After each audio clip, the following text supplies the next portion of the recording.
Oke, Kak Bertus, terima kasih, eee, sesi yang menarik ya, diawali dari, karakter bangsa Israel. Nah, untuk, bagian saya, apa yang akan kita pelajari pada malam hari ini, barangkali, saya akan memberikan sebuah pendahuluan terlebih dahulu sebelum kita masuk pada, terjemahan dari Bapak-bapak gereja ataupun dari saya juga. Yang pertama ini ada menurut kitab suci dari KGK 115 sampai 117 itu bagaimana sih kita ketika kita mendapatkan atau ketika kita membaca suatu teks kitab suci itu apa yang harus kita bayangkan, apa yang harus kita maknai, ini harus dimaknai seperti apa. Nah, dari KGK itu setidaknya tuh ada dua arti ya untuk menerjemahkan kitab suci, yaitu secara literal dan secara rohani. Ini bisa dibaca di KGK 117 terutama yang detail sekali tentang ini. Kemudian arti rohani itu dibagi menjadi 3 hal, yaitu arti alegoris, moral, dan juga anagogis. Nah, kalau arti literal itu adalah arti yang diambil berdasarkan dari makna harafiah suatu teks. Dan ini biasanya meliputi gaya bahasa, latar belakang, dan juga pengetahuan penulis. Jadi kalau kita membaca kitab Keluaran atau kitab Kejadian, Pentatakh begini, tentu akan berbeda ketika kita membaca teks yang ditulis misalkan oleh Paulus misalkan. Itu kan sangat berbeda ya, dari latar belakangnya juga, pengetahuan penulisnya, cara penulisannya pun juga berbeda. Barangkali gaya bahasa atau konteks saat itu apa sih yang sedang dihadapi itu perlu itu yang namanya arti literal. Tapi arti literal atau arti harafiah itu kita hanya mengambil makna dari kitab suci itu secara apa adanya yang tertulis di situ. Kemudian yang kedua, arti alegoris. Arti alegoris itu adalah arti yang lebih mendalam, pemaknaan atau dari peristiwa Yesus itu di Perjanjian Baru. Jadi kisah-kisah di Perjanjian Lama itu kita baca lagi dalam istilahnya dalam terang Perjanjian Baru gitu. Misalkan saja seperti pada malam hari ini kita belajar tentang bangsa Israel itu kan melewati Laut Tebrau ya, seolah-olah hal yang tidak mungkin tapi bisa terlewati. Terus kemudian membelah air di kiri kanannya. Nah, kalau dalam Perjanjian Baru itu seperti Yesus yang meredakan ombak atau sehingga dia menunjukkan kemuliaannya kepada kita semua. Nah, kira-kira seperti itu. Itu ada arti alegoris yang kita hubungkan dengan Yesus di Perjanjian Baru. Atau bisa kita juga memandang sebagai makna Paskah yang baru, makna kebangkitan, bahwa Israel itu lepas dari segala belenggu-belenggunya, demikian juga kebangkitan Yesus itu sebagai simbol penghapusan dosa atas manusia dari segala belenggunya, kira-kira begitu. Kemudian yang ketiga adalah arti moral. Arti moral itu seperti yang sudah kita ketahui bahwa arti moral itu kan memberikan nasihat moral ya kepada para umatnya, apa sih yang kita lakukan semestinya menurut kitab suci dari kisah-kisah itu apa yang sih kita pelajari. Misalkan seperti tadi Kak Bertus ngomongin mengenai karakter bangsa Israel ya, sesungguhnya kita tidak boleh memiliki mentalitas budak. Atau kita jangan diam saja dan menunggu pertolongan Tuhan kan gitu. Kita harus terus berjuang gitu ya. Dan kemudian arti anagogis ini juga saya tidak terlalu paham karena jarang sekali dipakai, terutama di teks-teks atau di di terjemahan itu jarang sekali diulas bahwa ini sebenarnya tuh artinya mengarahkan pada surga itu sebagai tujuan akhir kehidupan manusia. Surga itu sebagai tanah air abadi, sebagai segala hal yang kita lakukan di dunia itu berdasarnya kan menuju seperti membangun surga kita di dunia ini gitu. Nah, terus keempat arti ini itu dihubungkan oleh satu rantai. Arti literal kan menggambarkan kejadian. Ada kejadiannya bahwa bangsa Israel misalkan pada malam hari ini kita belajar bangsa Israel itu keluar dari perbudakan Mesir, melewati Laut Tebrau, sekaligus melakukan kemustahilan gitu ya, melakukan kemustahilan dengan melewati laut. Demikian juga mereka harus berputar sehingga tidak ketemu oleh orang Filistin. Itu menggambarkan kejadian. Nah, tapi dari kejadian itu mengapa sih bangsa Israel itu harus memutar? Kenapa bangsa Israel itu harus ke Laut Tebrau? Kenapa bangsa Israel itu harus bersungut-sungut misalnya? Nah, itu adalah arti alegoris atau menemukan makna, apa sih maknanya kenapa bangsa Israel itu seperti itu. Mulai dari mentalitas budak, mulai dari Tuhan yang bahkan dia tidak percaya bahwa bangsa Israel bisa survive dalam peperangan, gitu. Kemudian arti moral itu yang mengajarkan tindakan. Setelah kita menemukan makna, apa sih yang hendak kita lakukan? Setelah kita belajar dari Zez ini, setelah keluar dari sini apa yang niat apa yang punya yang akan kita bawa. Nah, saya menjelaskan ini di awal karena cara interpretasi kitab suci ini tuh akan banyak kita gunakan dalam pembahasan malam ini, terutama arti rohani dan 3 jenisnya ya, arti alegoris dan juga arti moralnya. Tidak semua hal terjemahan dari Bapak Gereja itu berupa arti moral. Oh, ini moral, oh ini moral. Seperti tiang awan dan tiang api itu digambarkan sebagai sebuah kegelapan dan juga terang bagi kita. Dan itu tidak hanya seperti itu, tapi kita juga bisa tahu sebenarnya yang sedang kita pelajari ini adalah arti alegorisnya. Moralnya apa? Berarti setelahnya, setelah kita mempelajari arti alegoris, berarti ada arti moralnya. Tapi ada juga yang Bapak Gereja itu memberikan langsung pada arti moralnya. Ya seperti tadi kalau di bagian Kak Albertus itu bagiannya Santo Hieronymus ya, Santo Jerome itu memberikan arti moral tentang apa yang mesti kita lakukan. Nah, itu secara jelas memang diberikan gitu. Jadi nanti tidak hanya arti moral tentang ini artinya begitu, tapi setidaknya kita bisa membedakan. Yang ini tuh secara literal sedang dihadapi, kemudian ada arti alegorisnya, dan terakhir ada arti moralnya paling tidak. Arti anagogisnya memang ini jarang sekali dibahas. Nah, ini tambahan sedikit saja. Ini arti harafiah itu memang tidak selamanya dipakai ya. Arti literal itu memang tidak selamanya dipakai. Bahwa ketika kita menghadapi satu teks, kita bisa menangkap itu secara harafiahnya ya memang begitu. Tapi interpretasi secara literal ataupun kita belajar tentang latar belakangnya atau kemampuan penulis teks itu tuh akan gugur ketika kita berhadapan dengan teks-teks yang bentuknya itu perumpamaan. Kalau perumpamaan itu jelas itu sudah pasti tidak bisa kita terjemahkan secara literal. Misalkan ada seorang, banyak sekali ya, terutama di perjanjian baru itu Tuhan Yesus mengajarkan melalui perumpamaan. Itu tentu tidak bisa kita terjemahkan dalam kata harafiah atau literalnya. Atau arti harafiahnya itu tidak sejalan dengan akal sehat gitu. Misalkan apa ya?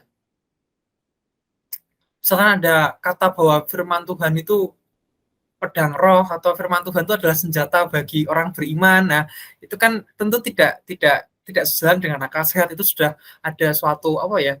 Suatu majas-majas tertentu yang digunakan. Nah, kalau sudah ada majas yang ya, dalam tanda kutip majas ya.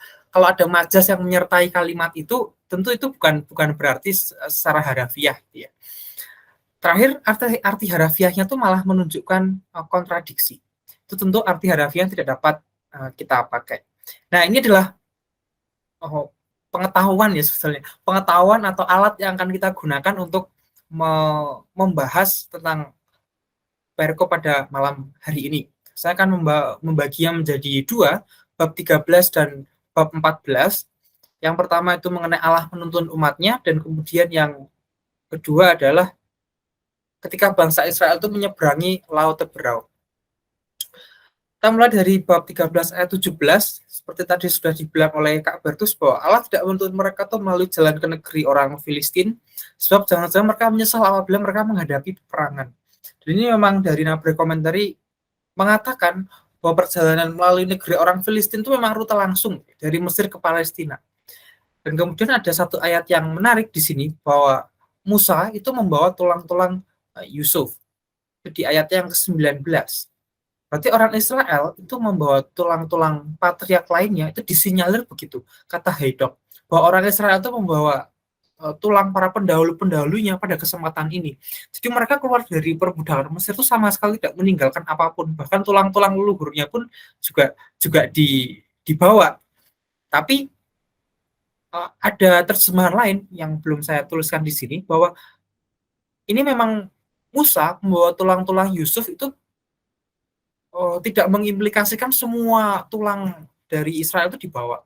Karena kan Yusuf di Kejadian kan mengatakan bahwa besok setelah bangsa Israel itu menuju tanah terjanji, tulang-tulang itu harus dibawa. Jadi bisa jadi bisa jadi dalam kesempatan ini memang hanya tulang Yusuf saja yang dibawa sebagai orang yang tertinggi di Mesir dari bangsa mereka. Gitu.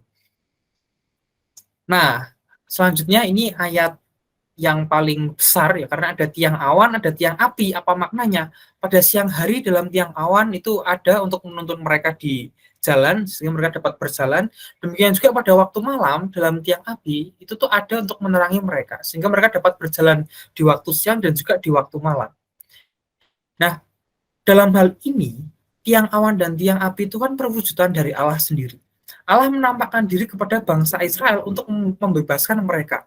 Dan ini ada arti literal. Arti literal tuh ya memang begitu. Itu adalah karya Tuhan sendiri yang menginginkan Allah itu memang menampakkan diri, kemudian bangsa Israel dapat bebas. Lah, tapi kenapa Allah tuh perlu menampakkan diri? Kan pertanyaannya pasti begitu. Kenapa sih Allah perlu menampakkan diri berkali-kali pula di hadapan bangsa Israel? Nah, ini seperti misteri penebusan manusia, awan dan tiang api itu menuntut umat Israel pada pembebasan. Itu Agustinus dari Hippo. Itu terjemahan uh, secara literal juga ya, bahwa dengan bantuan dua hal ini, awan dan tiang api itu memang menuntun umat Israel pada pembebasan. Gitu. Sorry. Oke. Okay. Nah, tapi kenapa Allah itu perlu menampakkan diri dalam tiang api? Ini terjemahan dari Petrus Chrysologus bahwa Allah itu sebenarnya dulu itu sudah menampakkan diri melalui semak-semak, ya, melalui nyala api semak-semak, dan itu hanya ditunjukkan kepada Musa. Musa percaya dan kemudian Musa menyampaikannya kepada bangsa Israel secara utuh. Tapi saat itu entah mungkin bangsa Israel sedang tertidur, sedang tidak tahu, sedang tidak peduli juga barangkali. Mereka saat ini pun juga sedang dalam ambang kepalsuan, ketidaksetiaan, dikatakan begitu. Karena selama bangsa Israel itu ingin keluar dari perbudakan Mesir, bahkan sudah diselamatkan dan mereka itu menghadapi bahaya, mereka pun terus bersungut-sungut. Mereka tidak pernah yang namanya, oh ini sudah keluar dari Mesir, lumayan lah, paling nggak aku nggak kerja sebagai budak lagi. Nah, tapi mereka tuh masih menganggap bahwa mati di padang gurun tuh lebih lebih lebih buruk daripada menjadi budak budak orang Mesir. Kemudian kata Petrus Chrysologus berikutnya bahwa tiang api itu sebagai lambang penyertaan Tuhan untuk menghilangkan segala kegelapan ketidaktahuan. Ketika bangsa Israel tidak mengenal Tuhannya, tiang api itu muncul begitu besar. Kalau semak-semak kecil-kecil aja nggak bisa, harus Tuhan tuh muncul dalam tiang api yang begitu besar, sehingga keraguan bangsa Israel itu tidak ada lagi. Sehingga keraguan bangsa Israel itu hilang. Jadi tiang api ini sebagai simbol bahwa Allah itu hadir sendiri di hadapan bangsa Israel, dan juga menghilangkan ketidaktahuan mereka mengenai kealahan itu sendiri. Demikian juga barangkali Allah yang satu itu, Allah yang benar dan satu itu menampakkan diri di hadapan bangsa bangsa Mesir. Kita tadi sudah membaca bahwa tentara bangsa Mesir sendiri yang mengatakan bahwa janganlah kita berperang terhadap bangsa Israel sebab Allah sendiri yang berperang melawan kita.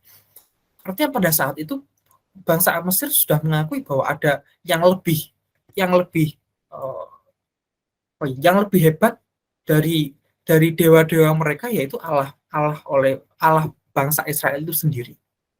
Dan yang terakhir, tiang awan itu sebagai simbol agar manusia itu janganlah terlalu terbakar pada ambisi atau terbakar pada nafsu. Awan itu kan disimbolkan dalam dalam ini, Petrus Chrysologus itu mengandaikan bahwa awan itu kan muncul di siang hari, tenang, kalem, seperti tadi yang sudah kita pelajari dari Kak Bertus, bahwa diam saja itu artinya ya keep calm aja, jangan terlalu berambisi, jangan terlalu meledak-ledak, jangan terlalu takut. Nah, keep calm aja, dalam keadaan suka dan duka keep calm aja. Awan itu sebagai simbol agar manusia tidak perlu terbakar pada ambisi. Nah, setidaknya pada slide ini ada dua hal yang uh, penting, karena di ujung nanti kita akan bahas lagi. Yang pertama itu adalah uh, sorry. Yang pertama itu adalah dari Allah sendiri yang menampakkan diri. Mengapa Allah perlu menampakkan diri tadi ya? Yang kedua adalah awan sebagai simbol agar manusia itu janganlah terlalu terbakar pada ambisi. Nah, dua hal ini yang akan menjadi poin bahasan penting pada malam hari ini. Kenapa sih kita jangan terlalu terbakar pada ambisi? Dan nanti kita akan belajar dari tokoh Firaun. Nah, selanjutnya ini kata Gregorius bahwa tiang api dan tiang awan itu adalah satu kesatuan. Barangkali dalam tiang api itu ada sebuah ketakutan karena begitu membakar, begitu panas, tapi ada sebuah kedinginan dalam awan itu. Dan tiang api itu mendahului bangsa Israel adalah sebuah ketepatan. Terus kemudian dihubungkan dengan makna pembaptisan, Gregorius itu mengutip dari Paulus. Nah, ini dia memberikan makna alegoris. Tadi yang sudah kita pelajari juga. Dulu kamu adalah kegelapan, tapi sekarang kamu hidup dalam terang Tuhan. Jadi dulu sebelum ada Yesus kita dalam kegelapan, tapi sekarang kamu adalah hidup dalam terang Tuhan. Disimbolkan dalam tiang api ini yang menjadi simbol dalam pembaptisan juga. Jadi dibaptis oleh air dan juga ada api sebagai simbol. Nah, selanjutnya ini kita belajar mengenai arti moralnya. Kenapa sih Allah itu perlu menyatakan diri kepada manusia? Sejauh yang saya mampu tangkap dari KGK adalah Tuhan ketika menciptakan manusia, pada dasarnya kemampuan kita itu mampu untuk mengenali Tuhan kita. Tuhan kita itu sanggup untuk, akal budi kita tuh sanggup untuk mengenali Tuhan kita. Tetapi agar kita tuh masuk dalam hubungan yang akrab, salah satu tuh harus dapat melakukan perjumpaan. Dan Allah tuh harus menyatakan diri kepada manusia. Nah, dalam hal ini, saya tuh menganalogikan sebagai seorang yang hendak menikah itu. Kita punya kemampuan untuk mengenali orang, bahkan secara online pun kita juga dapat berkenalan. Tanya namamu siapa, alamatmu di mana, pekerjaanmu apa hal yang tidak kamu suka, apa hal yang kamu suka, bagaimana kriteria pasanganmu, apa yang kamu tidak suka dari saya, misalkan. Kamu tuh ingin saya menjadi seperti apa, nah itu kan bahasa orang-orang sedang pacaran begitu. Tapi untuk sampai pada mungkin jenjang pernikahan, itu perlulah suatu perjumpaan gitu ya. Itu koreksi saya kalau salah ya, orang-orang yang sudah menikah di sini, saya belum menikah. Tapi untuk pada jenjang yang setelahnya, proses-proses yang sebelumnya sudah dilalui itu tidak bisa dipakai lagi. Nggak bisa selamanya sudah memutuskan mau menikah, tapi nggak pernah ketemu, kan lucu gitu. Nah, demikian juga Allah tuh menghendaki bahwa bangsa Israel bersekutu dengan Allah. Maka salah satu tuh harus menampakkan diri. Maka salah satu harus melakukan perjumpaan. Nah, perjumpaan inilah yang Allah tuh selalu kejar, yang Allah selalu istilahnya setting dari hal-hal kecil, gitu ya, dicicil satu demi satu, mulai dari semak belukar, ada nyala api, kemudian mengutus Musa untuk kemudian membakar keingintahuan atau bagaimana sih respon orang Israel itu terhadap ini loh, Allahmu itu yang akan membebaskan kamu, kemudian mulai itulah demi itulah, dan kemudian sampai terakhir adalah melalui tiang api itu.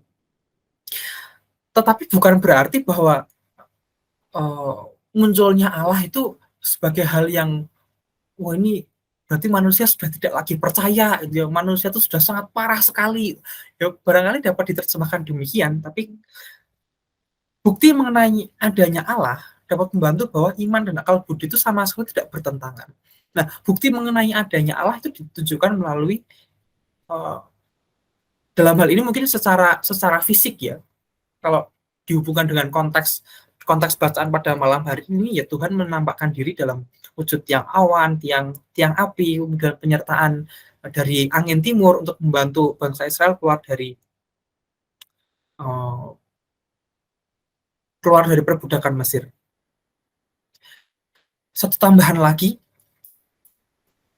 di akhir, panggilan pertama dan terutama adalah manusia itu mampu menerima Allah melalui baptis dan berbakti kepadanya. Nah, arti menerima Allah ini yang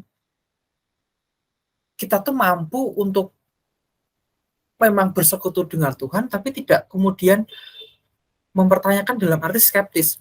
Kalau teman-teman pernah membaca atau mendengar atau mungkin salah satu teman kita juga mengalami demikian di sekitar kita barangkali, itu kan sering kali itu ada, memang si akal budi, Tuhan itu menciptakan kita akal budi dan kehendak bebas, sehingga segala hal itu dapat dapat mampu dilogikakan. Kan tidak semua hal mengenai Allah itu mampu dibuktikan, kan begitu. Nah, salah satu paham skeptisisme sih sebenarnya, itu bukan bukan agnostik, bukan juga ateis. Barangkali mereka tuh percaya akan adanya entitas yang lebih besar, itu namanya Allah, makhluk omnipoten. Tapi mereka tuh tidak menerima Allah melalui baptis, bahkan melalui perbuatan sehari-hari pun mereka tidak menerima Allah sebelum membuktikan dalam artian matematis dan lain sebagainya. Ya, saya sampaikan karena sedang apa ya? Sedang rame di, paling enggak di media sosial saya tuh seperti itu. Bagaimana kita bisa percaya pada Allah yang tidak mampu kita lihat? Nah, kira-kira topik-topik lama tuh kemudian muncul kembali. Kita orang matematika kan diajarkan untuk membuktikan, tapi bagaimana kita bisa mampu membuktikan Allah gitu. Nah, memang kemampuan kita, akal budi itu menyanggupkan bahwa manusia itu mengenal Allah. Tapi untuk masuk dalam hubungan yang akrab, manusia itu harus mengalami Allah sendiri. Dan pengalaman melalui Allah sendiri kan itu yang dinamakan dengan pengalaman iman. Kan begitu. Jadi dalam hal ini arti moral dari tiang awan, tiang api itu adalah ya Allah itu menyatakan diri kepada manusia agar masuk dalam hubungan yang lebih akrab. Salah satu pihak itu harus melakukan perjumpaan terlebih dahulu. Itu hal pertama yang akan kita dapatkan. Jadi sebagai kesimpulan untuk poin yang kedua adalah 4 makna interpretasi kitab suci: arti literal, arti alegoris, arti moral, dan juga arti anagogis. Jadi cara menginterpretasikan kitab suci setidaknya bisa kita ambil dari 4 hal ini. Dan kemudian manusia itu sebenarnya mampu mengenal Tuhan dengan akal budinya, dan Tuhan pun menampakkan diri sebagai simbol perjumpaan antara Tuhan dengan manusia. Ketika Tuhan sendiri pun mampu dengan segala kemuliaannya, tapi Tuhan itu juga rendah hati karena dia mau berjumpa dengan kita. Bukankah itu juga yang mesti kita lakukan kepada sesama, untuk melakukan perjumpaan demi perjumpaan? Jangan menjadi orang yang egois atau yang skeptis, walaupun saya pun juga masih belajar sih, gitu ya. Dan kemudian yang ketiga adalah panggilan manusia adalah untuk menerima Tuhan dan melaksanakan perintahnya. Dan Tuhan hanya itu yang Tuhan minta, untuk menerima Tuhan dan melaksanakan perintahnya.